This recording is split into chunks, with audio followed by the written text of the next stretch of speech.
Please join me in Gasho. Namandavs, Namandavs, Namandavs.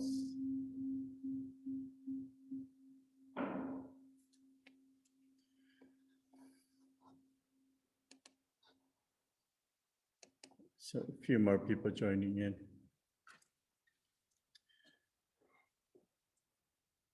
So good morning, everyone, and welcome to our regular Sunday service. I forgot my mask in my room. Are you okay? Okay. We'll begin this morning's service with the silent meditation, followed by the recitation of the name of the Buddha or the Nembutsu.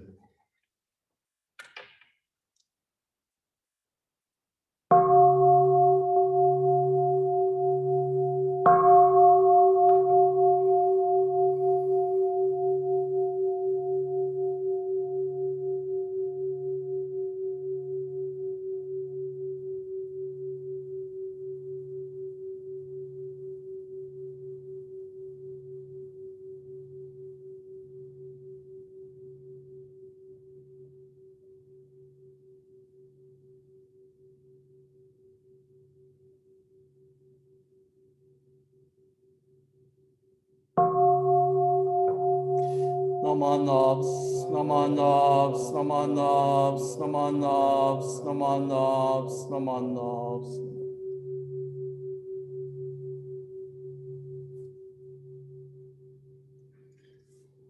Next, we'll have the reading, and I'm going to just bring it up right now. We're going to be starting off with the homages and three treasures, which you will find on your screen or in your text. Homage. Hard it is to be born into human life. Now we are living it. Difficult it is to hear the teachings of the Blessed One. Now we are hearing them.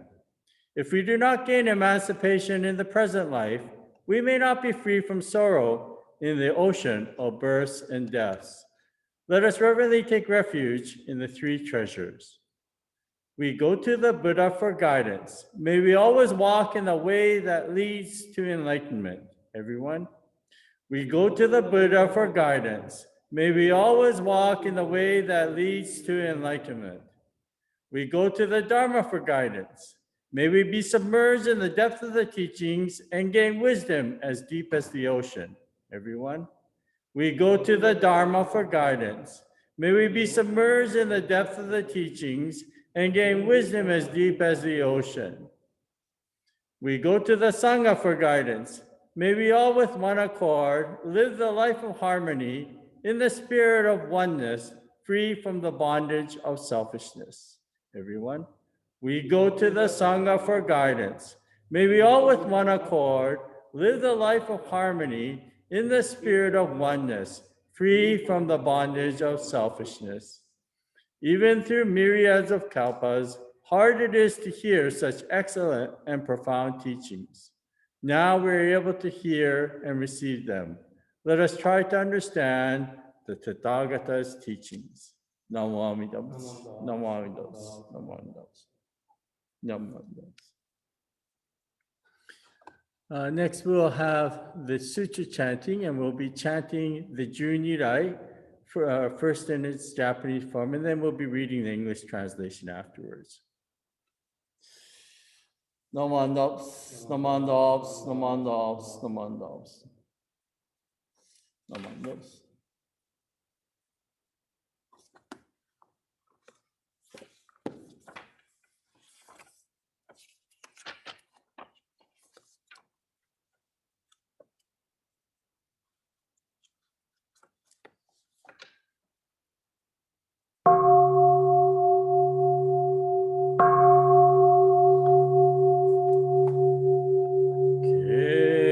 Keshe teni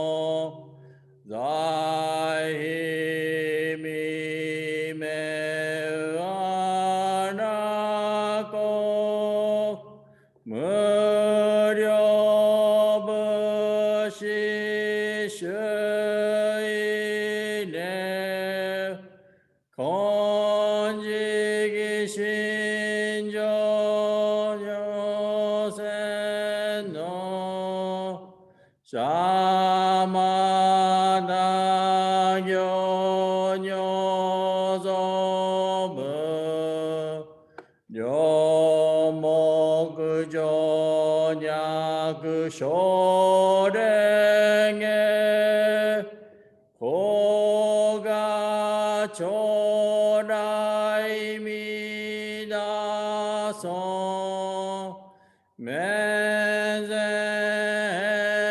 上如満がいこゆ如千日が上如天空しらこが将来みなそ観音頂戴観地宇治主寿命総称号の無下の負け馬おが将来みなそ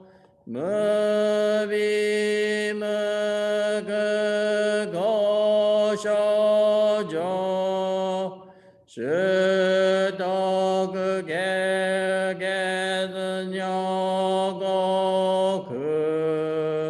小さ利益徳自在我が将来みなそ自も名ももさし無料所魔女さな一生主女がにぎじこが将来みなそ本大保険自証下前言上上名大座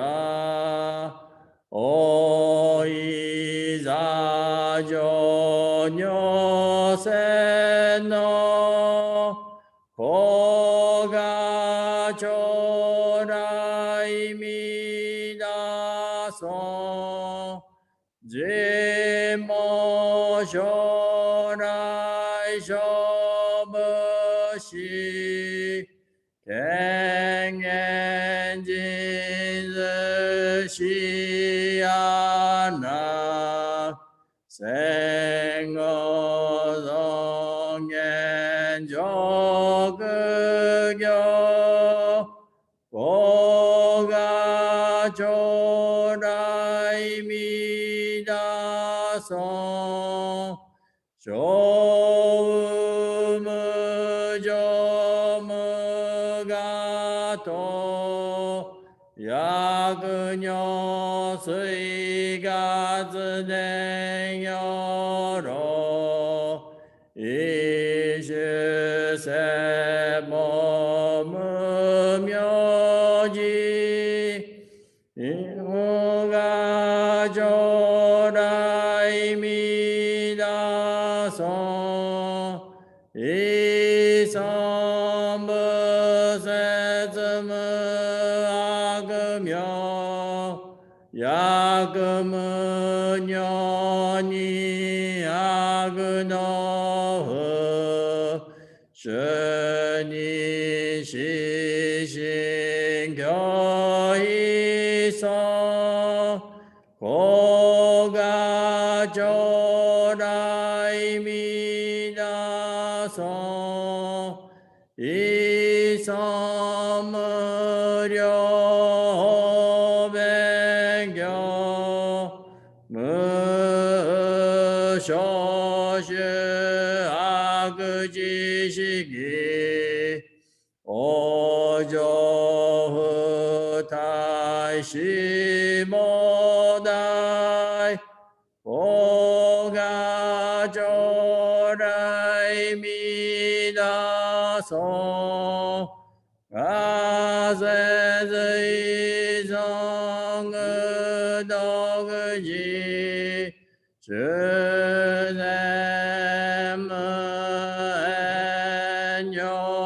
요가이스 조약의생어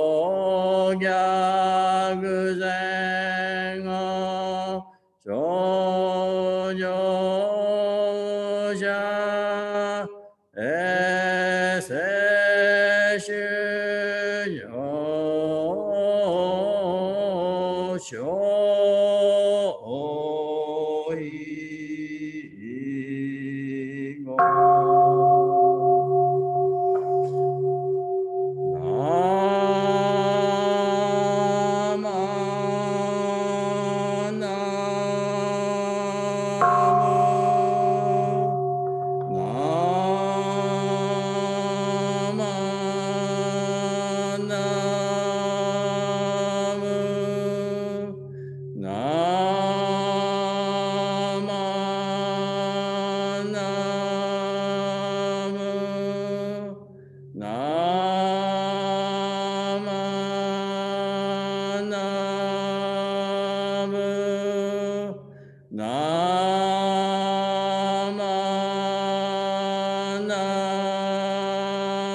간이식은 어그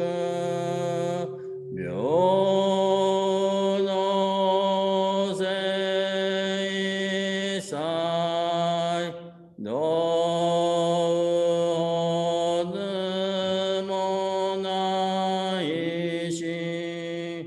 오조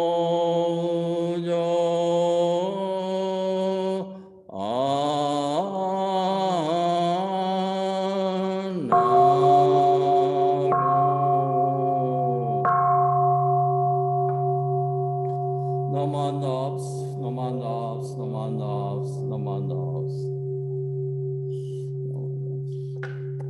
Please join me in reading the English translation, which I put up on your screen. The 12 Adorations, Junirai translation.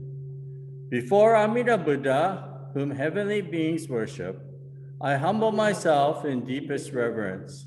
In his wondrous land of bliss, surrounded is he by countless bodhisattvas. His golden form shines forth, pure like the king of Mount Sumeru. His practice of truth is steadfast, like an elephant's pace. His eyes radiate like pure blue lotus blossoms. Thus I prostrate myself before Amida Buddha. His countenance is perfectly pure and round like the full moon. His majestic light shines like 1,000 suns and moons. His voice is like a heavenly drum, yet like a heavenly bird, Kokila. Thus I prostrate myself before Amida Buddha. Avalokiteshvara wears upon his crown the image of Amida adorned with many precious jewels. He subdues the arrogance of demons and heretics. Thus I prostrate myself before Amida Buddha. Incomparable, vast, and pure his virtues are, clearly extending like vast open space, his acts freely benefiting all. Thus I prostrate myself before Amida Buddha. Bodhisattvas from the 10 quarters and countless Maras, demons, always venerate him. He dwells with vow power for the sake of all beings. Thus I prostrate myself before Amida Buddha. In the golden treasure palm where the lotus flowers bloom, established with goodness is a wondrous throne, where reigns the Buddha like the king of the mounts. Thus I prostrate myself before Amida Buddha. From the 10 quarters, bodhisattvas come, revealing wondrous flowers, they attain blissful state.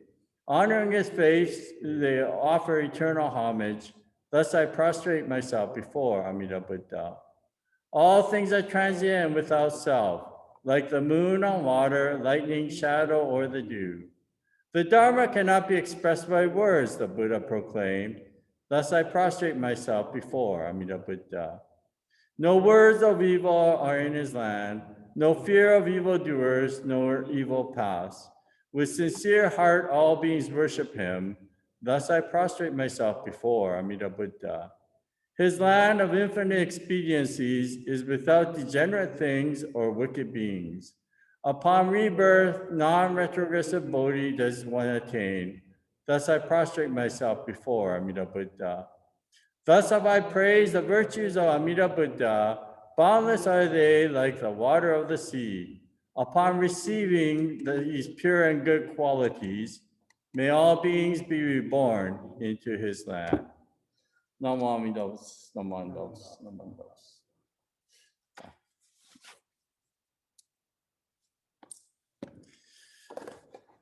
Okay.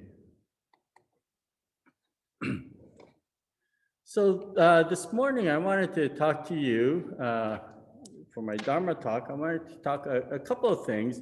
One is on what we call Go-En, or what I like to call as wondrous encounters.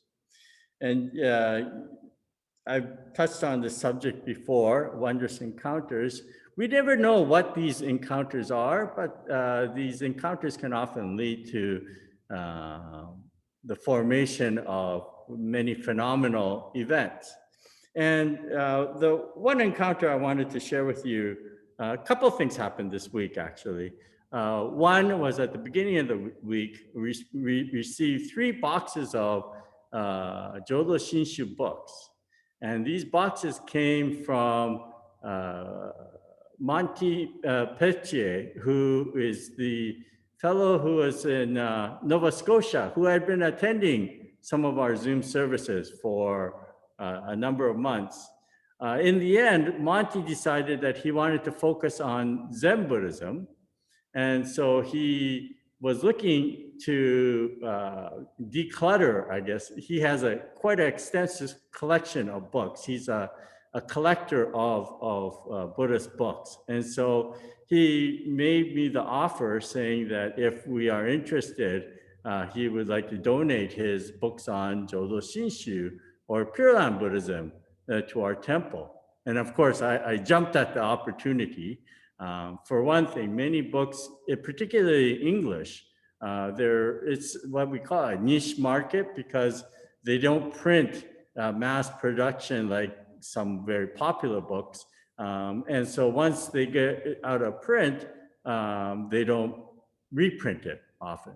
So with this, this is what happened with this case with some of the books that we received. So he sent approximately 90 books our way for our library, and some of them are real collector's items, if you will. So we're just categorizing that with our temple secretary, Hiroko Yoshihara, and myself went through the books, and we're now going to categorize them and put them into our library. So we will have quite an extensive English collection of Jodo Shinshu books. Now, we already did have quite a selection, but now we have a real good selection of Jodo Shinshu books. So that was the first thing. And this wondrous encounter being the fact that through the Zoom services, Monty was able to connect with us. And because of that connection, even though he may have moved on and he's now going to focus on Zen Buddhism, the fact that we had this encounter, somewhere along the way, it has helped him in his journey, as well as he has benefited our journey as well. So that was the first encounter I had this week. And then the second encounter what happened to be a movie that I saw on Netflix just a couple of nights ago. If any of you have not seen this film, I highly recommend it. It's called Blinded by the Light. Has anybody ever heard this title? It's not what you might think. So Blinded by the Light, there was a rock group called Manfred Mann. Can't remember their full title, but they sang a song called "Blinded by the Light" in the 70s. Some of you might remember that from the 70s. I don't know. I don't know what your age range is, but this "Blinded by the Light" that Manfred Mann had made popular was actually written by Bruce Springsteen. Some of you are familiar with the singer Bruce Springsteen. So this movie, and I don't want to give it all away, but I'll just give you a very brief synopsis, and hopefully you could watch it on Netflix. It's very well made. It's based on a true story, and it's based on a young Punjabi boy, Pakistani origin, who was born and raised in Luton, England. And so when in the early 80s, he was born and raised there. And of course, he encounters a lot of discrimination in his life. And his family, his father is working very hard to try to provide for the family. But through the course of his high school life, this young, the main character, comes in contact with the songs of Bruce Springsteen, of all people. And he really falls in love with the words, the lyrics. And it's quite a powerful, well, I thought it was a powerful movie. And it tells of this journey of this young man as he grows and understands. And if you get a chance, please, very entertaining movie, Blinded by the Light. But what this movie made me think of, so getting back to the books that we received, one of the books was a book called The Evil Person, Essays on Shin Buddhism by Shuichi Maeda. So this was one of the books that Monty had sent. And in there, in this, there is, Shuichi Maeda, I should introduce who he is, was a famous Shin Buddhist scholar. Okay, and I'm just, okay, I'm bringing up. So Shuichi Maeda was a Higashi Honganji scholar who lived in the early 20th century, so 1900s. He passed away, I think, is 1965 or something like that. But in one of his, or in this book, actually it's part of the introductory section, there's this phrase that comes out. And this is actually a famous Chinese proverb. It comes from China originally. In Japanese, it's read as, Ino naka no kawazu, taikai o shirazu. Ino naka no kawazu, taikai o shirazu. Or, the frog in the well knows not of the ocean. Okay, the frog in the well knows not of the ocean. And this proverb is very well known in Japan. And basically what it means is that sometimes when we live our daily lives, we're caught up in such a small existence that we don't realize the grandeur of the world around us, right? Or the universe around us. And so it's often used in association with Buddhism as well, is that when we are informed a little bit more, we begin to see the grandeur of the light. Interestingly enough, Sir Isaac Newton had a very similar quote that he made. If you just give me a couple seconds, I will bring that one up. I don't know whether Isaac Newton ever heard of this poem when he brought up this proverb, but I'm just gonna bring it up. Just give me a couple seconds to bring up that quote by Isaac Newton.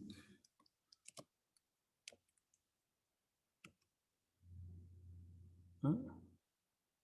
Oh, okay, here it is. Let me just bring it up and I'll share it with you.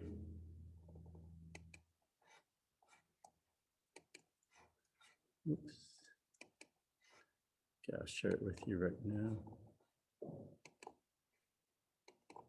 Can you all see this quote? I was like a boy playing on the seashore and diverting myself now and then, finding a smoother pebble or a prettier shell than ordinary, whilst the great ocean of truth lay all undiscovered before me. So this is a quote by Isaac Newton. And as you can see, very similar, right? I was like a boy playing on the seashore and diverting myself now and then, finding a smoother pebble or a prettier shell than ordinary, whilst the great ocean of truth lay all undiscovered before me. So again, what Isaac Newton was referring to there was that if we happen to focus too much on what's right in front of us, we can't see what's the greater existence or the beauty of the ocean. But what this Shuichi Maeda did, though, he actually took this proverb and he made a little story out of it. And it's a very interesting story because what he said was that, okay, so he gave that scenario of this frog in this well, okay, living his life, very content at the beginning, not caring about any other existence. When a bird happens to fly by and lands on the well, and the bird looks at the frog and tells him, "You're missing the beautiful ocean that's outside your well." And the frog, first of all, he thinks the bird is crazy. He says, "There's nothing more than what I have in my world right now." But after the bird flies away, he starts thinking. The frog starts thinking, and he realizes, sometimes I do hear waves someplace from a distance, and so he starts getting doubt about his existence, present existence.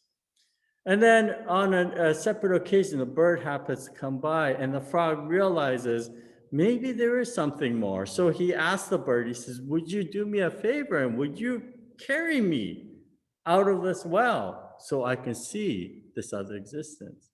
And the bird says, "Yes, I'd be happy to help you out." So he flies down the well and he picks the frog up and he carries the frog out. And the higher he goes in the sky, the frog now realizes the smallness or the minuteness of his existence that he was in. And he also sees this vast ocean that he had never known before. But what Maeda then goes on to say is very interesting. He said, however, he said, the reality of things is that frog has to live in the well, because if that frog were to step into the ocean, it would die immediately. Of course, frogs are freshwater, right? And the ocean is salt water. So it would not survive in the salt water, right? So the point here is that it's very good to know of the grandeur of the universe, but we also have to know the reality of our existence to understand where we are living at the moment. And actually, if you go and see this movie, Blinded by the Light, you'll see this journey that this young man takes. And in a similar way. So in the teachings of the Buddha said the exact same thing. Okay. So the very famous parable of the poison arrow parable, and many of you have heard this parable before. And what it is that there was one of the disciples of the Buddha started getting doubts with the teachings. Well, not so much doubts. What had happened was during his daily meditation, this young disciple started thinking thoughts that many of us have. Things such as, where do I go to when I pass away? Where did I come from before I was born, etc. And he approaches the Buddha with these thoughts. And of course, the Buddha says, when you entered the Sangha, did I promise you that I would answer these questions? And the disciple said, no. But he said, at this time, I have these thoughts and I'd like answers to them. So that's when the Buddha starts giving him this parable, and he talks about a traveler who is traveling through this village when he's suddenly shot by an arrow. And all the villagers come rushing to help him. But before they pull the arrow out, the traveler tells them, wait, don't pull the arrow out. I need to know several things. He says, I need to know, where this arrow came from. Was it shot by a male? Was it shot by a female? Or what was the bird that the quill of the arrow was made from? What kind of bow was it that was shot? What kind of poison is on the tip of this arrow? He said, suppose the traveler were to ask all these questions, what would happen?